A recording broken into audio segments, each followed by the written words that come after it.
Hi, I'm Sheila Kuehl. Welcome to Get Used to It. As you know, we do this show on issues of interest to the gay and lesbian community, but I think issues important to everybody. I'm really glad you tuned in. Today we're going to talk about a fairly difficult, I think complicated and horrendous topic, and that is hate crime, especially hate murder. As you know, we've been reading in the paper over the past several months, and if this is a rerun, it will now be further in the past, the terrible murder of James Byrd in Texas, the trial concerning that, kind of an uproar, which I thought was a positive one eventually, although my guests may have other ideas. The murder of Matthew Shepard from our gay and lesbian community, and several murders that have followed that we've been reading about. Young African-American woman, I think, on the East Coast, who was shot allegedly because she was sitting in a car with a white man. Another young gay man who was murdered by two men who claimed he was coming on to them, but planned for quite a while to murder him. Men he thought were his friends. And I think it's time for us to look at the issue of why this might be happening, and what it is that causes it to happen, and what we might be able to do about it. I'm very pleased today to have two wonderful people as my guests. First, Dr. Greg Herek, who is a research psychiatrist at UC Davis, author of several books on heterosexism and homophobia, AIDS and stigma, hate crimes. Welcome, Greg. Happy to have you here. Thanks for inviting me. And our second guest, Connie, who for 9 years was at the NAACP Legal Defense and Education Fund as a civil rights attorney, and last year became the co-director of the Advancement Project, which is one of those projects that I think the hopes of the next millennium are pinned on, to move from just thinking about good policy to making good action in a whole host of issues, and more importantly, maybe showing the relationship between and among those issues that we don't even know are related, the relationship between transportation and housing and quality of life and discrimination, etc. So welcome, Connie. Glad you're here. Glad to be here. Greg, I want to start with you. Okay. I know that you're in the midst of writing a book about these hate crimes, and we're more and more, I think, upset and don't really know what to do. We all know there's hatred against gay and lesbian people, fear or hatred or whatever you want to call it. But often people, especially in the legislature where I serve, say, you know, why do we need to call something a hate crime? Isn't it a bad thing if anybody kills anybody? What's the difference? Why do we have to single this out and point to this where we seem to be balkanizing society here? What do you think? Well, that's an ongoing debate, and I've tried to address it in my own research in one small way, which is to ask if maybe there is something different about hate crimes in terms of their impact on the victim. I've recently completed a study in the Sacramento, California area with about 2,300 lesbians and gay men and bisexuals, in which we asked people about their experiences with criminal victimization. We found the people who had reported that they had been the target of a crime in the last 5 years because they were lesbian or gay or perceived to be. And we compared them to the other lesbian and gay people who'd been the target of a crime in the last 5 years, but a crime that wasn't based on their sexual orientation, what we could call maybe a random crime. And what I wanted to see was whether there might be differences between those groups in the psychological trauma that they were experiencing. And what I found was that there is a problem that hate crime survivors seem to experience more psychological distress in the form of more symptoms of depression, more symptoms of stress, more symptoms of anxiety and anger compared to other lesbian and gay crime victims. So there's something, it seems, there's something about being the target of a crime because of your sexual orientation that has more of a psychological impact on the victim than just being a victim of a random crime. Maybe it's the fact that it isn't random that is part of the issue. I mean, imagine yourself in the world and you think, well, I could be the target of a random crime, but that doesn't seem like the kind of thing that's going to happen all the time. Mm-hmm. Whereas if you know that you are a constant soon-to-be victim, because at any given time people are going to get you because you're gay or lesbian, you feel more at risk, don't you?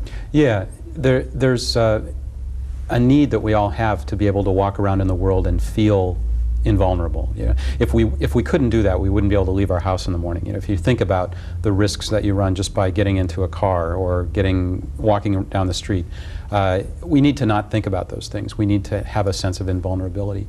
Crime victims lose that sense of invulnerability because they have been the target of an attack. It's a very dramatic demonstration to them that they are vulnerable. All crime victims All feel. crime victims feel that, yeah. What I saw in my study was that the people who were the targets of an anti-gay or anti-lesbian crime experienced an even higher level of vulnerability, a higher sense of being at risk. They felt less safe. They felt more likely to be the target of a crime in the future. And I think that we can expand out from the people who were the specific victims and talk about the community as a whole. And what typically happens when we hear about someone who's been the victim of a crime, again, this is sort of a defensive move that a lot of us take, is to say, well, that couldn't happen to me because I'm different in this way or that way. You know, I don't live in that city, or I don't walk on those streets, or whatever. But for lesbians and gay men, or for other people from minority groups that are targeted in hate crimes, when they hear about one of these crimes happening, well, it's very difficult to say that couldn't happen to me. Because, in fact, the reason they were picked out was because they have a particular characteristic that I share with that victim. So it probably does make people feel more vulnerable in general. Although we do that in our community, you know, we say, well, these are rednecks. Sure. I mean, this is where this happened, these murders, although would we say that that was the case with Matthew Shepard? That it's so rural that, you know, we're not at risk in a city? Well, you know, I think that's one of the problems of all of the attention that was paid to the Matthew Shepard murder, not without acknowledging that there were also several other murders of lesbians and gay men in 1998 and 1997 and 1996 all over the country, not only in rural areas, not only in the West or the South, but on the coasts, in New York, in San Francisco.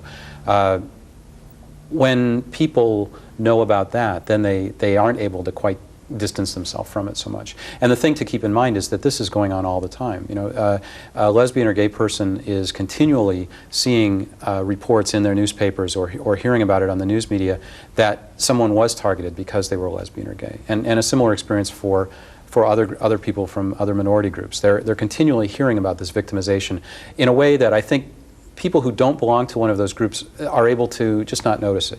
It gets blended in with the rest of the news and they don't remember it. But the person that it's very relevant to remembers it and carries it with them, and for them it's a fact of life. But we're seeing some more attention paid. Something happened with this Matthew Shepard murder, and I don't know if it's a sea change in public opinion, but the horror factor, the negative feeling factor among a larger group of people about this murder, it just seemed to shift a notch. Do you see that as the case? I know what you mean, yeah. And I don't know exactly why that happened. I know some people have speculated it was because Matthew Shepard seemed to be so pure isn't quite the right word, but he was this. He looked like a kid. You know, he looked very young, younger than he actually was. He seemed to be someone who had a great future ahead of him. He was intelligent. He was a college student. Probably a lot of people in the U.S. public could relate to him directly as someone like the kid next door, and that may have been part of the explanation for it, for why his murder seemed to affect people so directly. Now, your research also is about perpetrators, right? Right. And what do you find about perpetrators? I mean, we say to ourselves, how could anyone do that? I mean, how could anyone do that? I always feel that when I read about people who torture people in militaristic governments or whatever, I think, how could anyone lose all of their humanity and do that? And yet, there's this sort of sense that we have, and that some of us have even spoken about, that person may be a really horrible, you know, off-the-wall person, but that a great deal of permission is given for perpetrators to act like that by a much larger body of homophobia. Yeah. What do you find about perpetrators? Well, I have to say, I ask myself that question too. How can they do that? Even though I've been looking at perpetrators and looking at homophobia and heterosexism for 15 years now, I still ask myself that question all the time. I think that one of the things that it's important for us to remember is that there isn't a single explanation, that there are a lot of different scenarios. Some crimes happen out on the street. Two gay men or two lesbians are walking down the street and a bunch of kids drive up and attack them. But other crimes happen like Matthew Shepard's did, where there was a certain entrapment, and it seemed also to not be something that these guys had planned, but just it happened because of the situation. The opportunity arose and they took advantage of it. But there are other scenarios too. Lesbian and gay and bisexual kids get beat up in their homes by a family member, or in the school by what we would maybe call bullies, but these are still hate attacks. Lesbians have the experience frequently of being harassed by one or more men in what they perceive initially anyway to be a harassment based on their gender, not on their sexual orientation. Over time, in the course of the attack, it escalates, and frequently what the stories that are told is that this attacker he was calling her all the different names he could think of, and maybe the worst thing he could think of was to call her a dyke or to call her a lesbian, and somehow perhaps figured out that actually she was a lesbian, and then it turns into an anti-lesbian attack. Well, a lot of men, if women turn them down and in the course of rape, will say they must be lesbian, and if they're not, it doesn't count as a hate crime. Yeah. But it is a hate crime. Yeah. And of course, we've been trying to say for years that rape itself and domestic violence and crimes against women are hate crimes, and this doesn't seem to get into the public consciousness because men say, no, I love women. This is not a hate crime. Right. And in that sense, there is kind of a difference. But what do you think about this theory that perpetrators are at least given more permission by attitudes in society? Because that's another difference about hate crimes, where society says this is a bad kind of person, and a person who wants to commit a crime feels there's more permission to commit that kind of crime. This person is less than me or worse than me. And that no one's going to care if I do this. That's frequently something that perpetrators will say after the attack, after they're arrested. They'll express surprise that they were actually arrested or that the police actually cared, because they expected that no one was going to care if they went out and beat up this guy or this woman because they were homosexual. They do perceive that they have this permission, or what Arthur Dong in his movie called a license to kill. They have a general sense that there is a permission to do this. And in fact, that gets to another scenario. It's not uncommon in hate crimes for the perpetrators not to really fit maybe the expectation that a lot of us have, that they're these hate-driven people who went out looking for a person to bash because the person was gay. A lot of times what we'll see is that there will be a group, say, of adolescent males. They're around together, they're hanging out, somebody just throws out different ideas for what are we going to do tonight, and then they decide to go out and maybe cause some trouble, find somebody to harass, find somebody to rob. And over the course of events, it turns out that they come across a gay man or a lesbian, and that's the person that they attack. So it's not as though they started off planning to do that, but once they found themselves in that situation, they perceived that they had permission, that this wasn't a high-cost sort of thing for them to do. It's just a faggot, who's going to care? So that's another pattern that we frequently see, and there is that sense of permission. There's also that pattern of the escalation of the violence itself, this overkill kind of aspect that is very strange, don't you think? Yeah, it's been something that's been commented on by police a lot over the years, that frequently homosexual murder victims seem to have been more brutally murdered than a lot of heterosexual murder victims. And there's even been an objective study done by some forensic pathologists in Florida who systematically went through the autopsy reports and records of heterosexual and homosexual murder victims and found that the homosexual murder victims had more injuries to more parts of their body, showing more brutality than the heterosexual murder victims. These are homosexual murder victims who were killed by heterosexuals? Yeah, presumably, okay. Yeah. Sheila, to get back to your original question, for me, there's an aspect to this, when you said the horror, the reaction of society was one of a heightened horror and focus for both the James Byrd dragging death in Jasper, Texas, and for Matthew Shepard. And I think both of you hit on something that I think is pretty important here. These are lynchings, when you have this level of brutality and a public display on a ranch post, tying someone to a ranch post like Matthew Shepard was, and then leaving James Byrd's body parts along a road that runs right along the edge of the black community in Jasper, Texas. The purpose, one of the purposes of these murders as a lynching, is to terrify the hated community. Mm-hmm. We're saying what the killers are saying, or what the batterers and the hate crime perpetrators are saying, is that you, as a community, look at this. This is what's going to happen to you. Stay in line, or go back in the closet, or don't try to integrate, or whatever it is that the message is to that hated community. So when we're talking about these displays that are meant to terrorize and to suppress, that's the purpose of a lynching. And that gets back to your other question, which was, why hate crimes? We already have murder statutes, we already have battery and assault and aggravated assault. We don't need any hate crimes. Why do we have to have a special politically correct crime? I've heard it on conservative talk radio. You know, there they go again, PC, PC.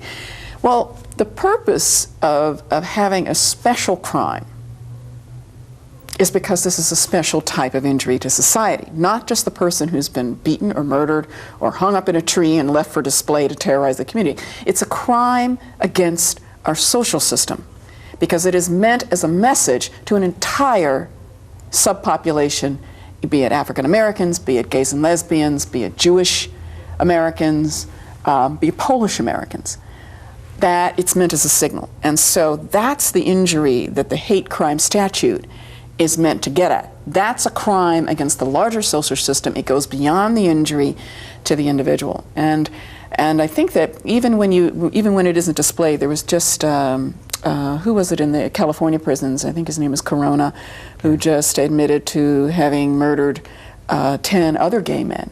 Right. But he was a serial killer, and he focused solely on gay men. But his victims weren't displayed; they were hidden, and no one quite knew who had done it. So I guess that's another branch of it. But the lynching aspect, because I don't think people knew who Matthew Shepard was when the horror was expressed. They didn't know. I mean, the original news reports didn't go into what a charming and winning and talented young man that he was. It was the display that originally triggered the horror. And the same thing for Mr. Byrd's horrendous death. That was very clearly, that road was picked. There have been other lynchings along that road in the past. It was very much linked up with terrorizing that particular community. We've been working against, I'm sorry. I was just going to say in that case too, that you even have this conscious, I don't know if, well, of course we still don't know a lot about the Matthew Shepard murder. It's not clear that the perpetrators, or if it's the two men who are alleged to have done it, that they might have consciously had that in mind so much, but it seems that in the Byrd murder that was very much consciously in mind. That but you don't tie somebody to a fence unless you want somebody to see them. I mean, that's really, is that what you mean by didn't have display in mind? Yeah, but I think it's a question. I think that one thing that happens in a number of murders and other crimes is it's not always the case that the perpetrator thinks ahead or thinks through the implications of what they're doing and is very much in the moment. The Byrd murder, though, it seemed as though this was a guy who actually hoped that this was going to help him start a local chapter, was it, of the KKK or something like that. So it seems as though it very much was a conscious thing. Well, Connie, you've spent most of your professional career working against discrimination, and not only in the African American community, but the experience of the NAACP has really sort of led the way for all of us on the definition of kind of the parameters of hate, of discrimination, of phobias, and the relationship sort of among them. It seems to me that murder is the most extreme form, obviously, of discrimination, but is there a theory that there's a relationship? Because a lot of times people say, you know, what I'm doing in saying I don't want you to bring so-and-so home for dinner is really, I mean, please, that's not murder. You know, I have no relationship to those people that do that awful thing. And yet, it seems to me there's more history, I think, in such a long-standing organization. And I wonder if that's been part of the developed experience that the NAACP has tried to sort of teach us. I think it is.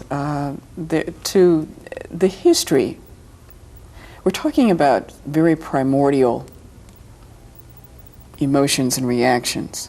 I, for example, grew up in an all-white Air Force world, and it wasn't the first time I lived in a black community. There was something missing, and I couldn't figure out what it was. And it was because of being different and the other and the outsider in a community and in a country where anti-Africanness is a very broad theme and is at the foundations of this country. That even with very, very friendly and receptive, very receptive communities for the most part. Of course, I experienced racism, but it wasn't anything we couldn't overcome. But even with a fairly benign experience, for the first time being in a black community, the mantle was lifted. There's an enormous burden of being the other, and we all carry it. And so if it's a straight community and you're gay, you're the other. And it's the dominant culture that can make the other culture feel endangered. So when people say, let's joke and so forth, I agree there's a role for humor. But I also assume that all of us can be taken from the sort of benign end of recognizing the other, targeting the other, making fun of the other, the jokes and the stereotypes and everything from Polish jokes and Jewish jokes and gay jokes and African American jokes, all the way to genocide at the other end. It's a spectrum. It's a spectrum of behavior and reaction to people who are different from us. And depending on the dominant culture, any dominant culture is capable of annihilating a minority culture. I don't care whether it's Protestants and Catholics in Ireland or whether we're talking about Jews in Germany, gays and lesbians in the United States, African Americans in the United States, or any other group that can be dominated. Given that, so I guess the template is that we come programmed. I think it's pretty primordial. I don't care where you go in the world, you're going to have this ability to target others. Look at the Hutus and the Tutsis. I don't care where you go. I've seen it, and all of us know it. If you listen to the Jewish survivors of Germany, they will all say, we just could never have believed that our neighbors, we went to weddings and funerals, we lived there for generations together. Same thing in Bosnia. You had Croatians and Serbians living side by side and being in each other's weddings, and all of a sudden, because you had demagoguery and hatred and propaganda, same thing in Rwanda, all of a sudden, genocide. So given that we're capable of this, and none of us should be smug enough to think that we aren't capable of it, you've got to be very careful about how you deprogram it and cope with it. Because my assumption is that we all have racist thoughts, we all have homophobic thoughts, we all have anti-Semitic stereotypes in our heads, we all have these pictures of the other, and they're negative. My question, so when people say, well, Connie, I'm not racist, I say we're all racist. And people tell me, Connie, I'm not homophobic, I say we're all homophobic. My question is, what are you doing to cope with it, deprogram it, and challenge it in your day-to-day life, and what are you doing in response to the more extreme expressions of it? And the extreme expressions of it are murder, genocide, and discrimination. Move along the spectrum to the more benign end of it, and you do have the jokes. You've got the morning talk shows where African Americans the jokes about stupid African Americans on the IMUS in the morning program every morning. I listen to it. It's laugh lines. That doesn't have to necessarily be unhealthy. That can actually help us pull out that stuff and laugh at it and make a healthy reaction to it. It depends on how it's done, and it's very contextual. You've got to be very, very careful about who does it and who has the credibility and who has the trust. But it is a spectrum, and the first step, defamation, is the first step to annihilation on the other end, and we need to come out of denial about that and start coping with it. You know, it's interesting too, right here we have three people who are both majority in one way and minority in another way.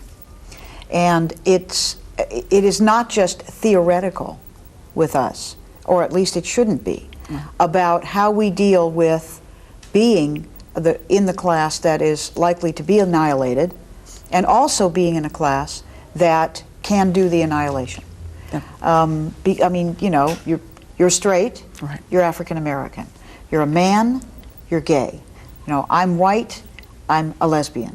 It's interesting because you do have to deal with how these stereotypes play out.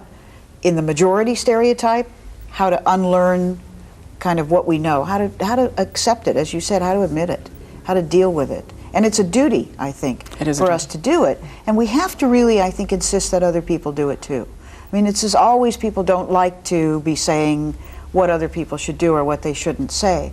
But I'm interested too in an aspect that we haven't totally explored, and that is, you started talking, I mean, from the strange fruit point of view, right, about the public display of lynching, the publicness of so many of these crimes and the way in which the victim is left. The impact on people who are not crime victims. I mean, you say there's a message there, and you talked about the impact of the crimes on the victims themselves. Are there studies, or I mean, our own experience, about how do you feel when you haven't been the victim of a crime, but you're in that class or category or group? Yeah, this is where we have to go with our feelings, I think. There are not a lot of empirical data. You have to think about it. In order to systematically study this, you'd have to find people from that minority group who don't have the experience, you know, to be able to say that after this experience, you know, one group is feeling more pressure or more anxiety or more defenseless. You'd have to have another group that didn't, and we just can't come up with that.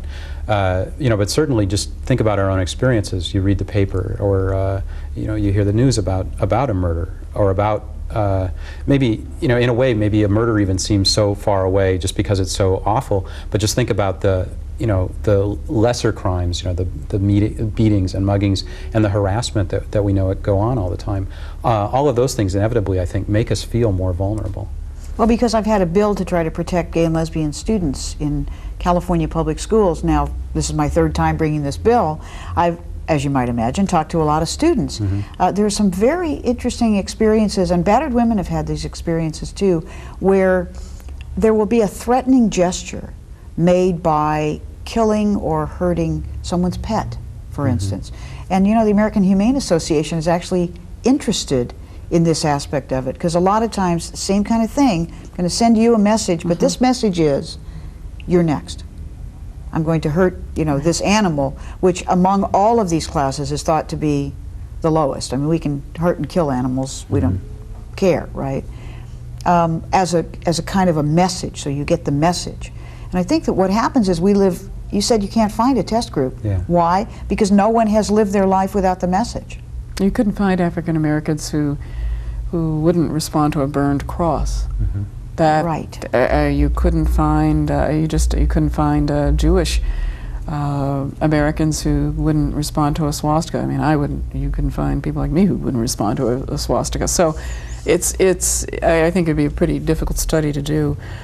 The perpetrators, it's always almost always. I in my experience, people who feel they have absolutely nothing in terms of their futures, in terms of their stake in society, marginal characters who feel like whatever privilege or expectations they have just are never going to come about, very insecure, usually very macho, very fragile senses of and easily shattered senses of masculinity. And what strikes me is how strong the fear of gay men is by heterosexual men, and it doesn't take very long in heterosexual company for the gay jokes to start. Mm-hmm. And I will often have to say, well, you can't bond with me through the faggot jokes. I'm sorry. You're just going to have to change it. I mean, of course, I'm completely uninvited the next time. I'm just, social pariah time. But the anti-Semitic jokes and the homophobic jokes, and often with whites who forget that I'm black, you'll hear the black jokes as well start coming out, or just comments or stereotypes start coming out. But the visceral fear, and I've always thought, and I upset this group of heterosexual men one time when I just said, "What is it?" I said, "Are you afraid that you're gay too? I mean, what is?" Because usually that level of fear reflects some fear that you may have the characteristics of the person that you're supposed to hate. That's usually, or you're fearing that they're going to contaminate your bloodline, which is usually the African. You don't want any, God knows you can't have anything African in your bloodline if you're white. I mean, that whole purity of blood was taken to an extreme in this country and in South Africa. But with homophobia, there seems to be a really visceral fear, and I understand, that most adolescent boys have homoerotic dreams at one point or another. That does not mean that your orientation is going to permanently be gay, and most of us are somewhere in the middle on the spectrum. Could maybe bisexual, very few people at the clearly heterosexual end, and very few people at the all gay end and all lesbian end. Most of us are in the middle and have a little mixture of both, and that seems to absolutely terrify heterosexual men. And when I said, "What is it?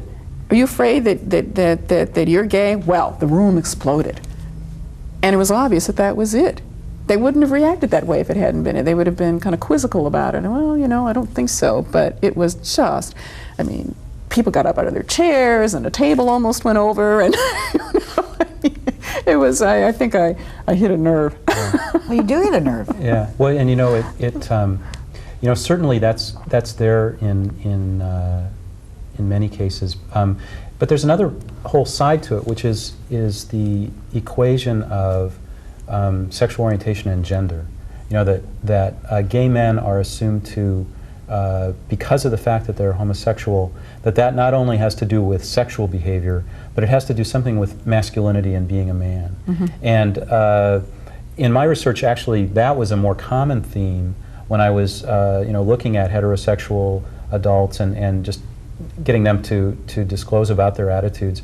It was more common to see ideas that the concern had to do less with sexual behavior and more with the idea of gay men as effeminate and to a lesser extent lesbians as masculine. But there's something about the gay men being assumed to be effeminate in behavior, but something about being feminine. Mm-hmm. that was where a lot of the threat comes from. Mm-hmm. Well, I think it depends on where you get your sense of superiority if you need one. I know that any society in which the first and usually only question that anyone asks when a new human baby is born is, did you have a boy or a girl? It must mean, and we know the question is gender-based because mostly we just say, what'd you have? Mm-hmm. What'd you have? Mm-hmm. And everyone knows the question means only one thing. Did you have a boy or did you have a girl? Mm-hmm. And if that's the first and usually only question, then we have to know a lot rides on it. And there is enormous, I don't even know what the right word is, but just a sense of horror among men who would be thought in any way to give up that privilege. Mm-hmm. Or want to, be willing to come down a class. Same with race. Everyone understood African Americans straightening their hair. Everyone understood, certainly white people would say this, everyone understood lightening your skin or valuing lighter skin more than darker skin because white had power and black didn't. No one understood a person wanting to be a black person if they were white. No one would understand a man wanting to be a woman. Everyone can understand why a lesbian, if this were the case, and it isn't, might want to be a man. Mm-hmm. That's a great thing to be, in charge, mm-hmm. the best, etc. In the service or in athletic teams. You want to insult the guys, you say you play like a girl. Right. Or you just say, girl, come on out on the field, girls. That's the worst thing you can say to them, right? But you can be horror struck to be thought that you would in any way be giving up that privilege. And we've drawn the lines so stringently that I think men are terrified of anything terrified of anything that looks like it's tending to give up that privilege. Why would anything or anyone do that? And that terror translates into real hatred, mm-hmm. more than just disapproval, but real hatred. Yeah, the reactions are extreme. And it's a visceral, physical. It's not just verbal, and right. It's visceral, right. And which leads you to think, well, if people are capable of reacting this way and to gays and lesbians, and they're also capable of reacting that way to other groups as well, but I really think that the homophobia is outside of white supremacist elements and groups. that it's on that level. It really is on that level. And when I examine both, they're the same, and the consequences are the same. So you start to think, well, yes, we have hate crimes, and then you start to think at the other end of the spectrum where you start to deal with younger children and, you know, the whole tinky winky, you know, just even toys, the idea that toys might send a subliminal message that tells you how threatening this is, that the notion of gayness, the notion of having an orientation that isn't heterosexual is so viscerally threatening. And it requires some really thoughtful and careful antidotes. And we have to start thinking, all right, if this is the next ism that's going to be legitimate, and I really do think that homophobia is still legitimate in this country. It is still okay to be anti-gay. It is not okay, at least people don't want to admit. I mean, even Trent Lott, who goes to what used to be the White Citizens Council, says that they're not racist. I mean, it's just absurd. But he'll say that homosexuality is like kleptomania. Well, like kleptomania is a sin. Right, and that's not a problem to say. Right, yeah. right. So it isn't That's okay right. to acknowledge being racist. That we've at least moved that far, and who knows, it may become fashionable again. But right now, people will run from it a mile a minute, even at the cost of really dealing with it honestly and saying, look, it isn't the point of being racist. Everyone has racist thoughts and racialized thinking. It's what are we doing to think about it? So you can't even have that discussion nowadays. But we haven't even gotten there with homophobia. It is still legitimate, and I'm concerned because I see bonding between, for example, African American fundamentalist churches and Christian fundamentalist churches around homophobia. They're bonding through hate. Right.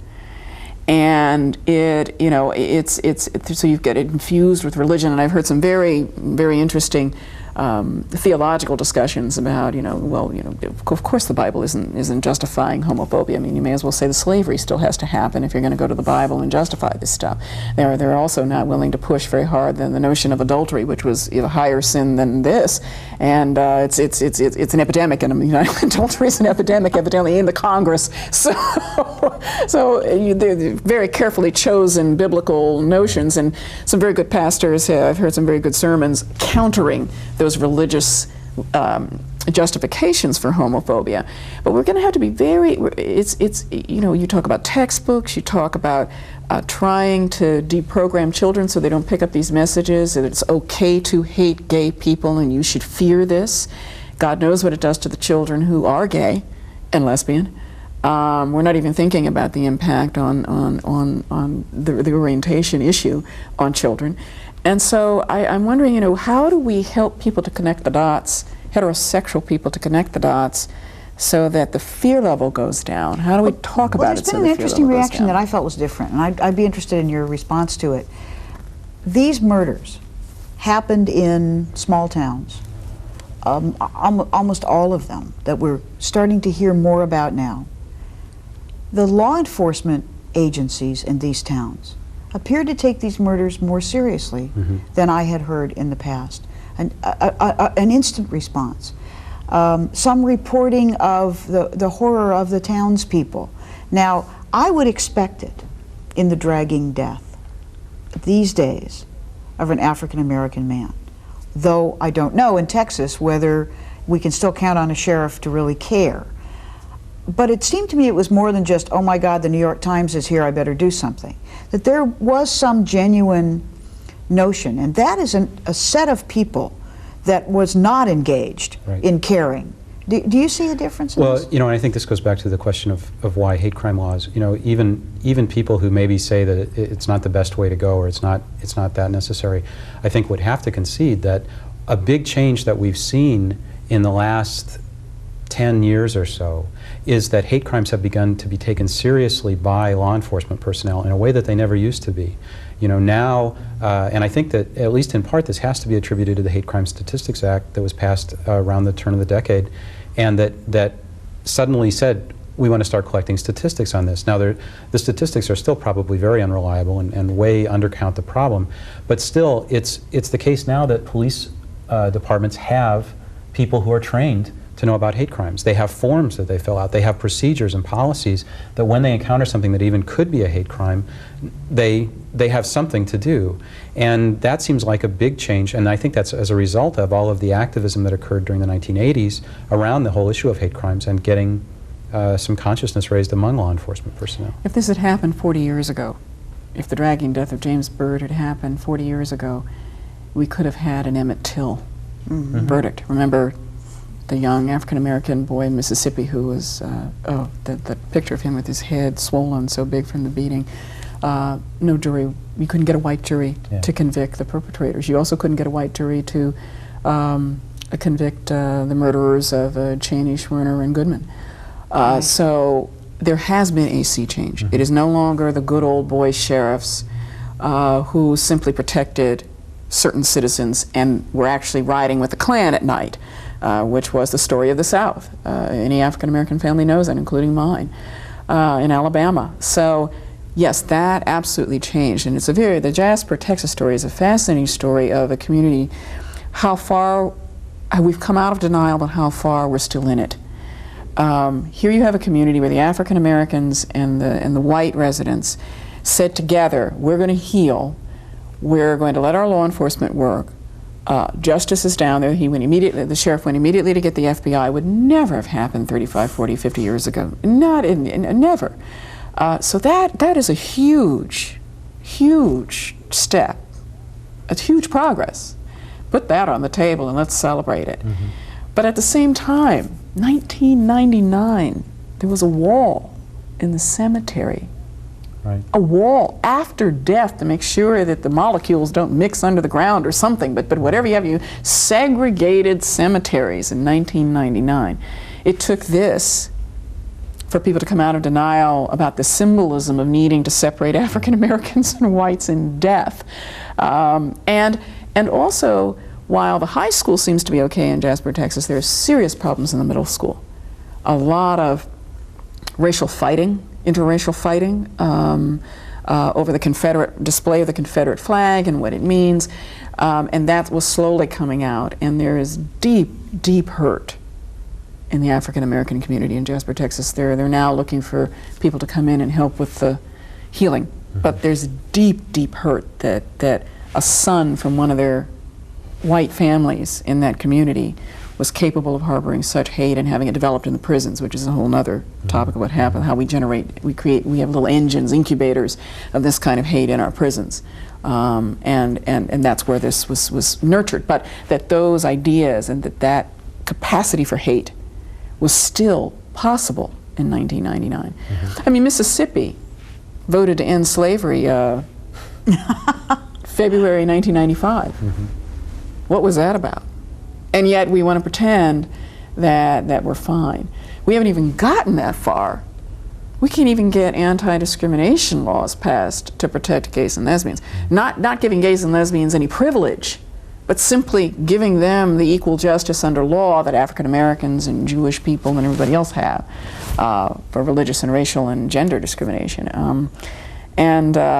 So we're not even that far along with anti-discrimination laws for Well, gays and lesbians. I guess I brought up the sheriff because what you were saying, Connie, is so true, and it's also a question.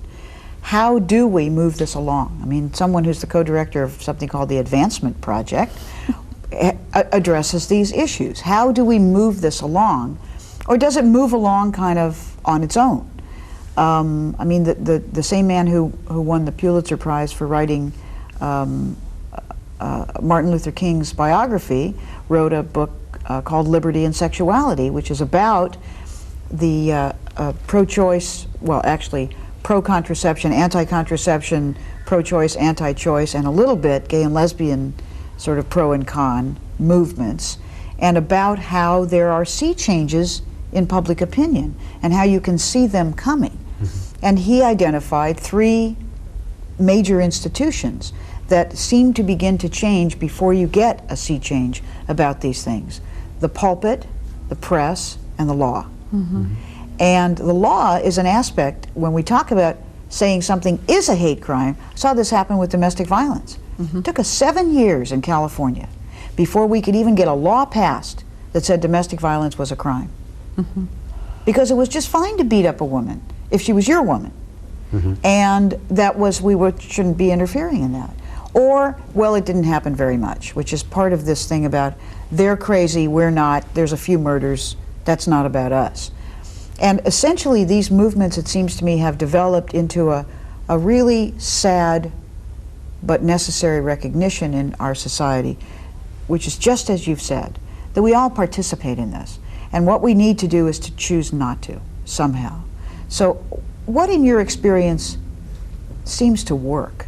I mean, when you look at the victims and the perpetrators, do you also look at, or can you generalize at all, about the trail that's left and what we do to heal, or to help each other heal, or to prepare not to have society be homophobic or racist? Well, you know, one thing that really fits in with what Connie was saying earlier from research on prejudice is that it seems to be a very common pattern that everyone seems to have immediate gut-level responses that usually conform to a lot of societal stereotypes. So they often fit with racism and homophobia and sexism. What seems to be different about the people who would not be considered prejudiced is that they probably have that instantaneous reaction, which can be measured now with technology in terms of looking at physical changes in the body and reactions to words that are subliminally presented and things. But what happens with the people who would be considered not to be prejudiced is that there's a second step for them, which is that then their voluntary cognitive processes kick in and they act on those. So I think what we have to do is teach people how to, you know, recognize, yeah, you may have that first visceral reaction. That may just be something that's just inherent, and if you've grown up in this society, you're going to have it in certain patterns with certain groups. But the next thing to do is to take that next step and teach people actually how to do that. And it would seem that we're going to have to start very early with that and do it in the schools, you know, with kids. I think that by the time you have 19 and 20 and 21-year-olds who are out bashing people, then it's probably too late for them. We need to start much earlier than that. And are there projects that either one of you know about that does that? Well, there is teaching tolerance. There are a few that deprogram people from their fears and their hatreds. But you know, the most effective set of approaches is exactly what you were saying, Sheila, which is that you do have to have the laws in place. If we had just stopped at the marches in the 60s and singing "We Shall Overcome" and "Kumbaya," we would have had absolutely nothing. We had to forge every step of progress in the courts, and which is why I went to law school. Now, once the court orders come down, then everybody decides to behave and say, well, we didn't need this in the first place. Nonsense. You have to have the laws, and you have to have the ability to enforce the laws and to protect the rights of the hated minority. That has to come, and there are a series of laws that have to be passed. It's going to take years because you've got the sort of hate brigades and people who are just based on fear. They're going to just block it for political reasons. And look, I bashed them. I bashed some more gays in the legislature, and they run on it. So as long as we have politicians who think like that, and as long as it's legitimate to do that, I can see though through media and television and movies, there's more and more gay themes, and the public culture. I'll tell you, Clint Eastwood probably did more to help race relations than any 10 cases, because as soon as he took on a black partner in the Dirty Harry movies, I used to watch all of those white GIs who just idolized Clint Eastwood, and all of a sudden they're looking at their black counterparts a little differently. Well, if Dirty Harry does it, then, and then of course he took on a Latino partner, and he took on it didn't matter that he was espousing the Archie Bunker views. The fact that Clint Eastwood had people in his movies did a hell of a lot through popular culture. So the popular culture realm is enormously important, and we need to be pushing the stories to get away from the stereotypes, the gay parades and the things that people like to caricature, as if heterosexual people didn't have equally, expressive and exuberant expressions of their sexuality. Just go to Las Vegas. But of course, you demonize the worst of any culture that you're trying to crush. So popular culture, law. You're also going to have in the religious community very careful. You're going to have to get a very brave group of pastors and rabbis and monks and the whole slew across the spectrum of religions who are willing to take this on and say, we stand against homophobia. You're also going to have the same thing in the civil rights community. I was just at a dinner last night with Julian Bond, who explicitly included, along with the James Byrd discussion, the Matthew Shepard discussion. You have to have African American civil rights leaders and Chicano and Latino civil rights leaders and every other kind of women's rights and everybody else accepting the burden of helping to lower homophobia.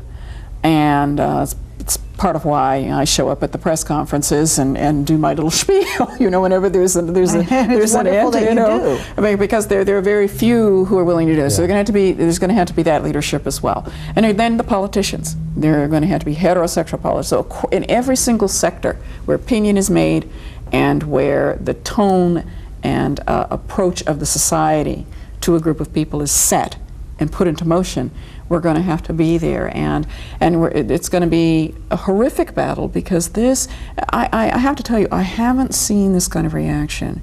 I've seen it in communities where women have, like in Appalachia, where we tried to do a women's center and it was burned down 3 times, and where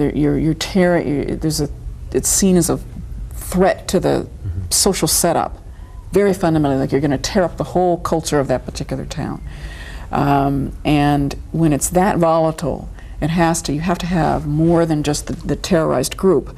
You have to have a whole coalition.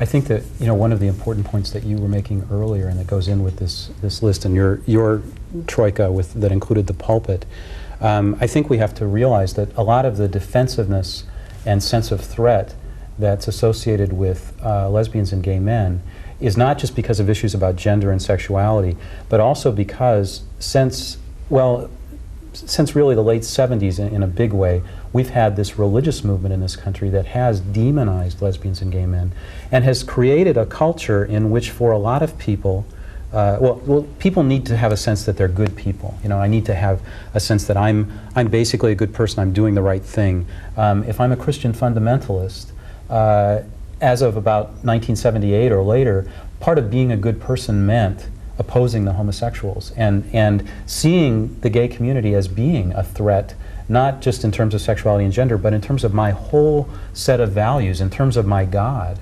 And that demonization is still very strong, and that's why I think it's especially important to bring in the pulpit and people from all of the religious groups. Unfortunately, they are also very resistant, which, you know, if we watch these different events that are going on around the country and around the world in terms of the different churches taking, you know, either taking anti-gay stands or really failing to take a positive stance toward lesbian and gay concerns. Although I think we're seeing some change, and it's very slow. 75 Methodist ministers marrying 2 lesbians in Sacramento publicly and saying, you know, this is something we want to do.